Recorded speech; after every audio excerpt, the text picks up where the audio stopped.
नमस्कार दोस्तों, हरे कृष्णा, राधे राधे। कैसे हैं आप सब लोग? आशा करती हूँ सब लोग बहुत अच्छे हैं। मैं भी बहुत अच्छी हूँ। आज के वीडियो में हम देखेंगे कि निर्जला एकादशी के दिन हमें कौन से सामग्री की आवश्यकता पड़ेगी। निर्जला एकादशी साल के सबसे बड़ी एकादशी है और इस एकादशी को करने से 24 एकादशी का फल मिल जाता है।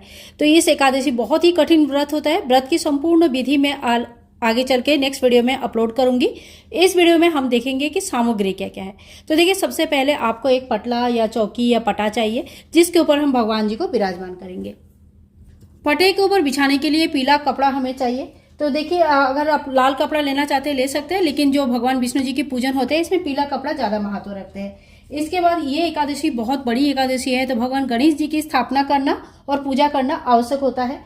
तो आपके पास गणेश जी की जो भी मूर्ति विग्रह है आप उनकी पूजा कर सकते हैं, और नहीं तो एक सुपारी ले सकते हैं। सुपारी के ऊपर कलावा लपेट के गणेश जी की स्वरूप मानकर पूजा कर सकते हैं। आप इस दिन भगवान, अगर लड्डू गोपाल जी की स्वरूप आपके पास है तो आप लड्डू गोपाल जी की पूजन भी कर सकते हैं। एकादशी के दिन जो पूजा होती है वो लक्ष्मी नारायण जी की होती है। तो अगर आपके पास फोटो है ऐसे लक्ष्मी नारायण जी के एक साथ, तो आप इनकी पूजा जरूर कीजिएगा। और अगर आपके पास ऐसे फोटो नहीं है, मूर्ति है, तो आप मूर्ति की पूजा कीजिएगा। कहने का मतलब है इस दिन लक्ष्मी और नारायण जी की एक साथ पूजा करना बहुत ही शुभ फलदायी होता है।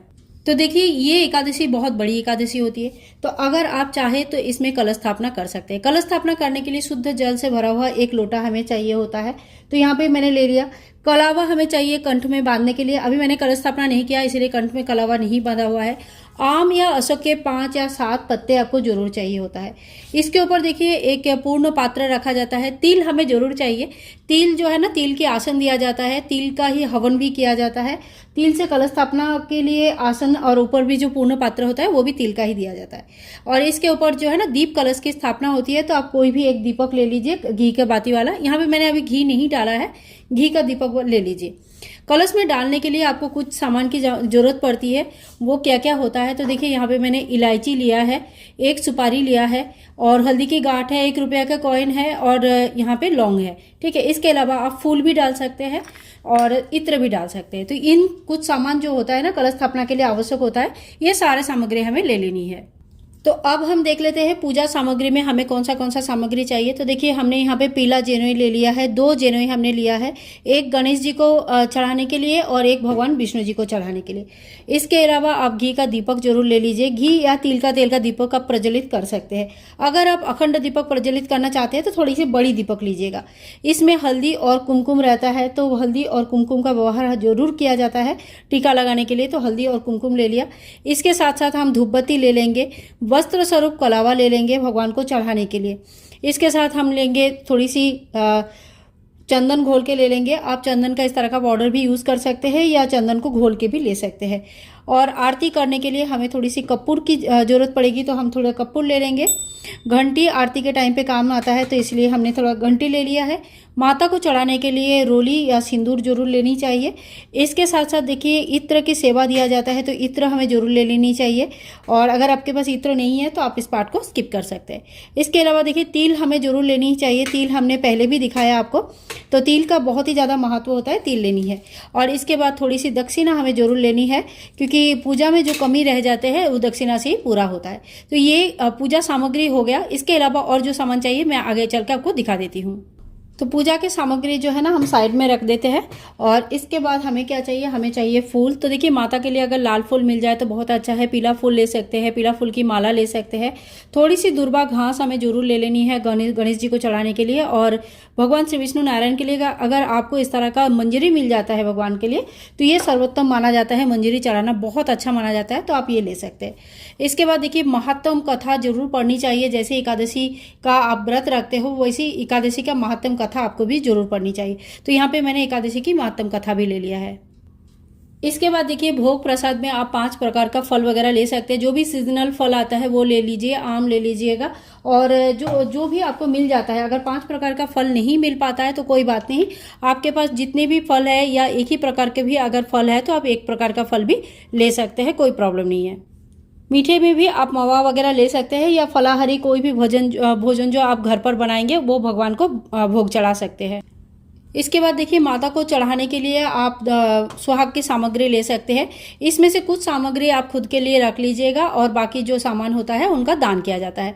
तो सुहाग का सामग्री चढ़ाने से सुहाग में बढ़ोतरी होती है। तो माता लक्ष्मी जी को हम सुहाग के सामग्री चढ़ाते हैं। इस समय दान के लिए सर्वोत्तम दान बहुत सर्वोत्तम माना जाता है, तो आप उसके लिए चीनी ले सकते हैं। और दान सामग्री क्या क्या है ये मैंने अलग से वीडियो करके आप लोगों को दिखा दिया है, तो आप उस वीडियो को जरूर देख लीजिएगा। उसमें बहुत ही चीज़ें मैंने इतना बताया है कि जो दान करना बहुत बहुत अच्छा रहता है। बाकी दान के लिए आप जो है ना अपने सामर्थ्य के हिसाब से कुछ भी दान कर सकते हैं। दान के लिए आपको पंखा भी लेनी चाहिए, और अगर पंखा नहीं मिले तो कोई बात नहीं, लेकिन इस पूजा में पंखा का विशेष महत्व है, तो बांस का पंखा आप जरूर ले लीजिएगा। और अगर पंखा नहीं मिले तो आप अपने हाथों से भी बनाकर पंखा यूज़ कर सकते हैं, या खजूर का बना हुआ पंखा, बांस का बना हुआ पंखा।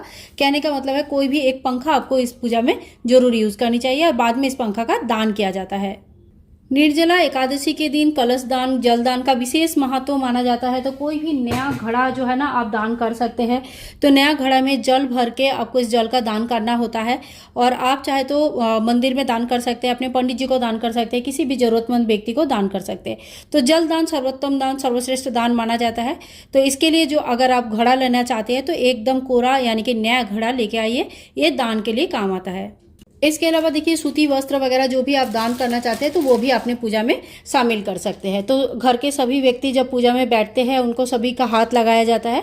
तो सभी लोग जब इसको टच कर लेते हैं तो सभी का ऊर्जा इसमें रहते हैं। और उसके बाद जो दान होता है इसका महत्व कुछ अलग ही होता है। घर के सभी परिवारजनों के लिए ये बहुत ही उत्तम और कल्याणकारी होती है। तो यह है निर्जला एकादशी का संपूर्ण सामग्री, जो कि पूजन के लिए आपको जरूरी चाहिए होता है। इसके अलावा आप कुछ भी सामान एक्स्ट्रा ले भी सकते हैं, कोई दिक्कत नहीं है। और इससे जो है ना कम सामान में भी पूजन की जा सकती है। ऐसा कोई दिक्कत नहीं है कि इतना सामान चाहिए तभी पूजन कर सकते हैं, कम से कम सामान में भी पूजन की जा सकती है।